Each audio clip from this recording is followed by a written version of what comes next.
Buen día, compañeros. Somos el equipo Venados, integrado por Claudia Ruth Alvarado Hernández, Beatriz Nayeli Velasco Bautista e Israel Simón Joya Muñoz.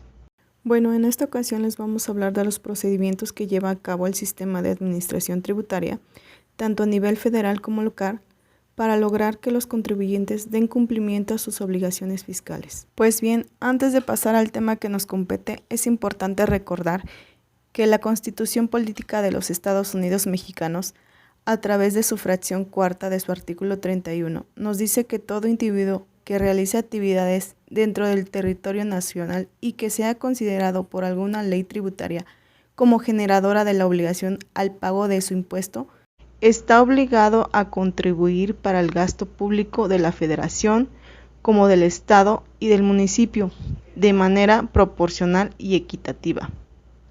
De esta manera tenemos que surge una relación entre el gobernado y el Estado, denominada relación tributaria. En esta relación tributaria, el Estado tiene facultades y obligaciones frente al contribuyente, y el contribuyente tiene derechos y obligaciones frente al Estado. Destaca como principal obligación del contribuyente el pago de impuestos, y como principal facultad del Estado practicar actos de fiscalización que tienen por objetivo comprobar que el contribuyente efectivamente está cumpliendo con esas obligaciones de manera voluntaria, en el modo y en el tiempo establecido. Y para ello, las leyes fiscales le otorgan a la autoridad facultades de comprobación.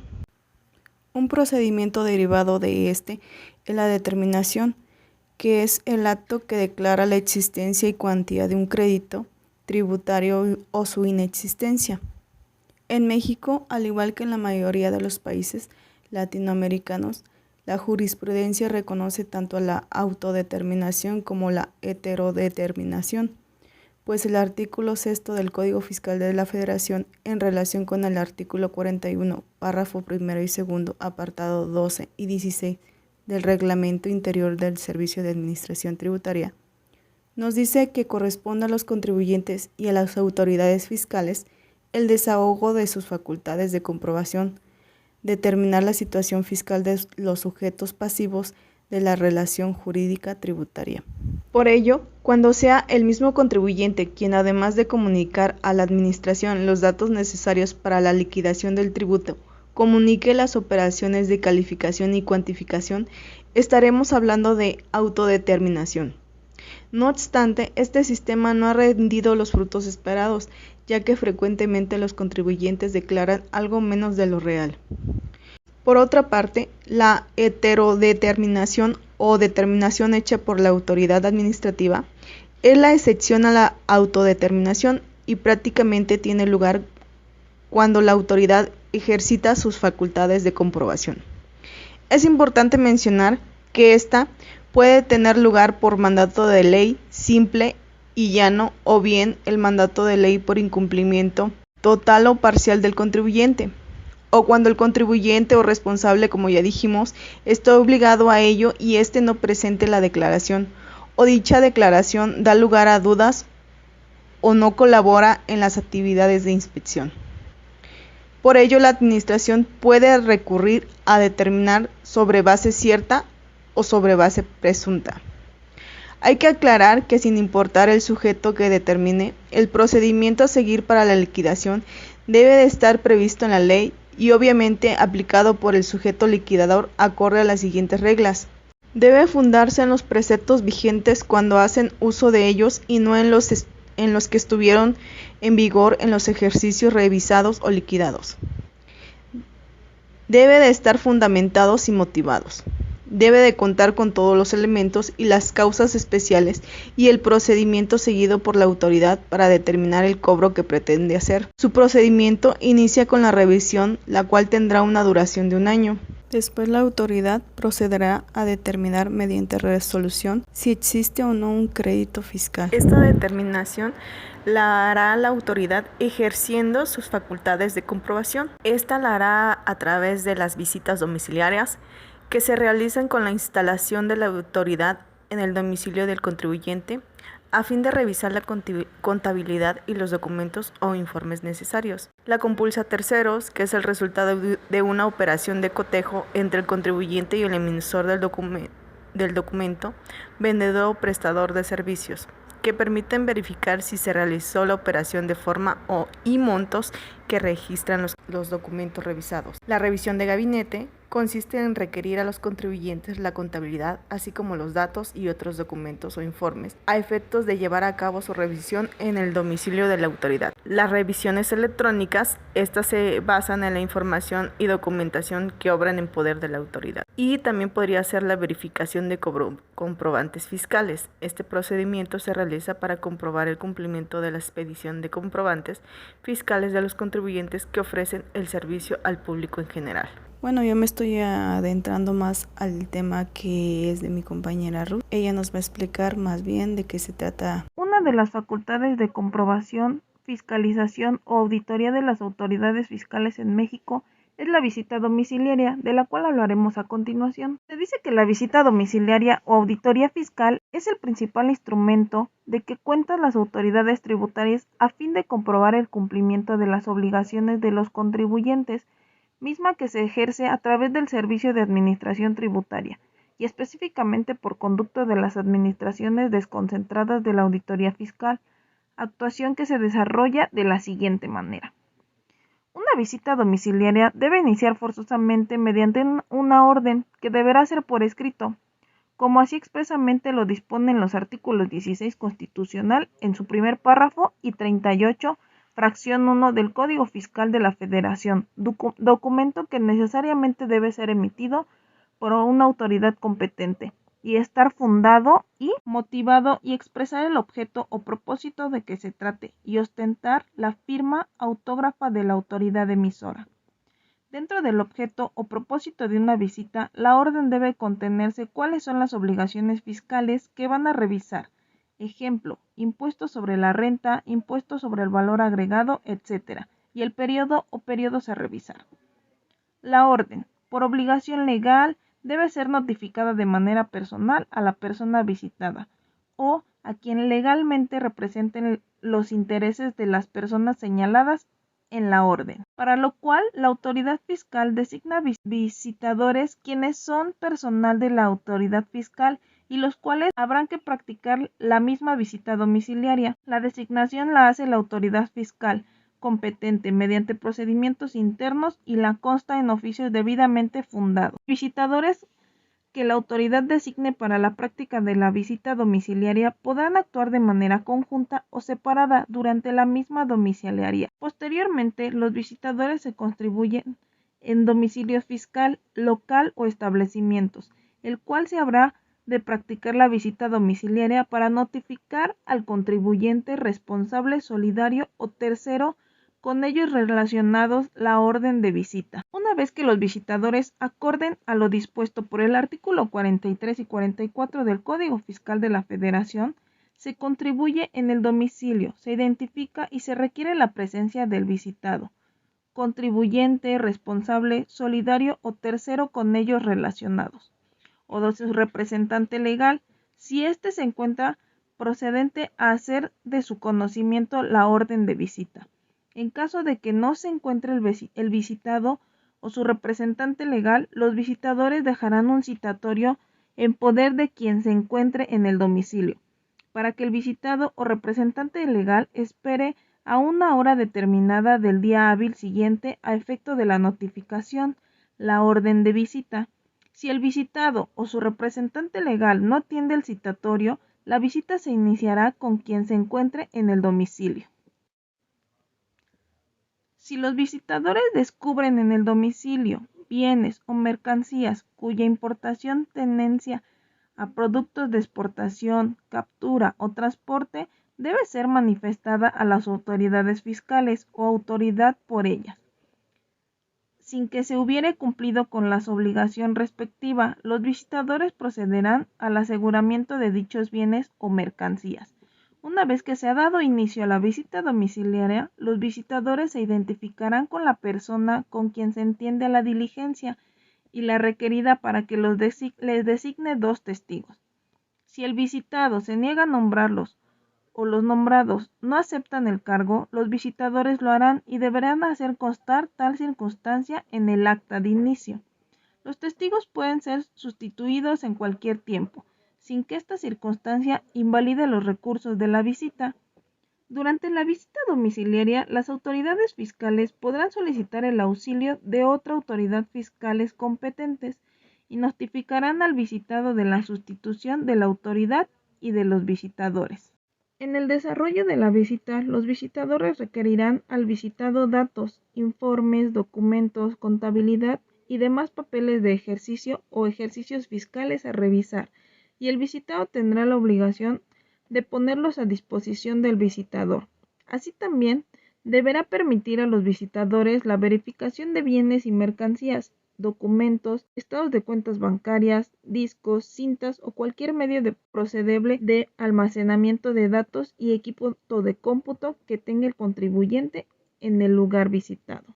Los visitadores podrán asegurar la contabilidad, correspondencia o bienes que no estén registrados en la contabilidad y podrán sellar marcas en dichos documentos, muebles, archiveros u oficinas, siempre que dicho aseguramiento no afecte las actividades del visitador. El inicio de la visita concluye con un acta circunstanciada donde se registran todas las situaciones que se hayan dado desde un principio de la visita hasta el cierre de la misma, la que se debe firmar por todas las partes que en ella participaron, es decir, los visitadores, el contribuyente o su representante y los testigos nombrados. Es necesario aclarar que el desarrollo de la visita, el análisis de la documentación contable, los visitadores y la visita, y antes de que sea levantada el acta final, podrían levantar todas las actas parciales que se estimen pertinentes, lo que se hace cuando observan omisiones o irregularidades que pueden dar lugar a una violación a las leyes fiscales, como así lo dispone el artículo 46 del Código Fiscal de la Federación. Las autoridades fiscales podrán conocer hechos u omisiones que extrañen incumplimientos de las obligaciones fiscales del visitado. Concluido el procedimiento de revisión, los visitadores levantan un acta parcial donde se vacían todas las observaciones resultantes de la revisión, es decir, contenido de todas las actas principales, incluidas el acta de inicio, donde se establecen todas las precisiones de la presunción e incumplimiento o violaciones a la ley tributaria. Esta acta levantada deberá ser firmada igualmente por todas las partes que firmaron en un principio, pudiéndose sustituir a los testigos si no se encuentran o se niegan a firma, como ya fue señalado con anterioridad. Las autoridades también podrán determinar presuntivamente la utilidad fiscal, ingresos y valor de los actos, actividades o activos en los supuestos y conforme a lo dispuesto en el Código Fiscal de la Federación, independientemente de las sanciones a que haya lugar. Entre la última acta parcial y el acta final, el visitado, conforme al artículo 46 del Código Fiscal de la Federación, podrá presentar pruebas que solventen las irregularidades determinadas. El acta final o el cierre de la auditoría presume que va a concluir el procedimiento tomando en consideración lo consignado en el acta parcial y el escrito de las aclaraciones del visitado, y de ahí concluirá si procede o no determina créditos a cargo del contribuyente visitado. Finalmente, se emite la resolución definitiva en acato a lo dispuesto por el numeral 50 del Código Fiscal de la Federación. Deberá de realizarse en un plazo máximo de 6 meses contados a partir de la fecha en que se levantó la acta final de la visita. En ella deberá de reproducirse de manera puntual lo que se dijo en el acta final, si se determinó o no el crédito fiscal a cargo del contribuyente visitado, sus accesorios o las sanciones por las infracciones interpuestas. Y en el caso de la autoridad que la autoridad no lo haga, deberá dejarse sin efecto todo lo efectuado. La recaudación. Esta tiene por objeto percibir pago de la deuda tributaria, así como elaboración de los formularios de declaraciones y vigilar el cumplimiento de obligaciones, recepción del pago, la concentración de los recursos, los medios de apremio, la información del ingreso, la notificación de créditos, la aplicación del procedimiento administrativo ejecución y el registro contable respectivo. El artículo 6 del Código Fiscal de la Federación menciona que la contribución se calcula en periodos establecidos en la ley y en los casos de retención o recaudación de contribuciones. Los contribuyentes, retenedores o las personas a quienes las leyes impongan la obligación de recaudarlas. Las estarán más tardar el día 17 del mes del calendario inmediato posterior a la determinación del periodo de la retención o de la recaudación respectivamente.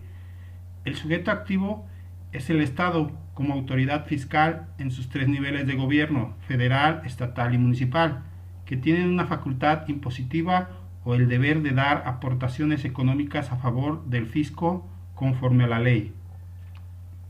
El sujeto pasivo se entenderá como la obligación de dar, es decir, contribuir mediante aportaciones económicas que deberán realizar los particulares o gobernados considerados como terceros, que pueden ser personas morales y físicas.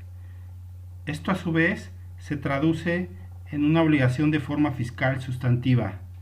De los sujetos pasivos con responsabilidad solidaria se puede realizar la siguiente clasificación y análisis. Sujetos pasivos por deuda propia con responsabilidad directa. Es el caso del deudor directo del tributo o de su causahabiente, es decir, herederos, legatarios o donatarios a título universal. Sujetos pasivos por deuda de carácter mixto con responsabilidad directa. Es el caso de las personas que conforme a la ley pueden disponer libremente no solo de sus bienes, sino también de los terceros. Sujetos pasivos en parte por deuda propia y en parte por deuda ajena, con responsabilidad parcialmente directa y parcialmente solidaria. Es el caso de los copropietarios y coherederos. Sujetos pasivos por deuda ajena con responsabilidad sustituta. Es el caso de los sustitutos legales del deudor directo, ya sea voluntario o por ministerio de ley. Sujetos pasivos por deuda ajena con responsabilidad solidaria. Es el caso de determinados funcionarios públicos a quienes la ley impone ciertas obligaciones con carácter formal del que no fueron cumplidas. La recaudación, en pocas palabras, se considera obligatoria, proporcional y equitativa. El procedimiento administrativo de ejecución es un procedimiento en el que el ente público titular del crédito fiscal procede, sin necesidad de acudir a una instancia jurisdiccional, al cobro coactivo del mismo. Es una herramienta jurídica con la que cuentan los fiscos en el plano federal, local y municipal, así como los llamados organismos fiscales autónomos. Esta facultad que posee el Estado para cobrar coactivamente los créditos fiscales mediante el procedimiento administrativo de ejecución se le denomina facultad económico coactiva. El procedimiento administrativo de ejecución en el ámbito federal se encuentra su fundamento principal en el Código Fiscal de la Federación, en los artículos 145 a 196-B.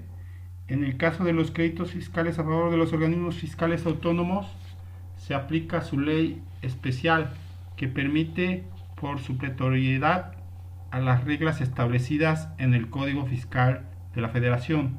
El desarrollo del PAE o Procedimiento Administrativo de Ejecución.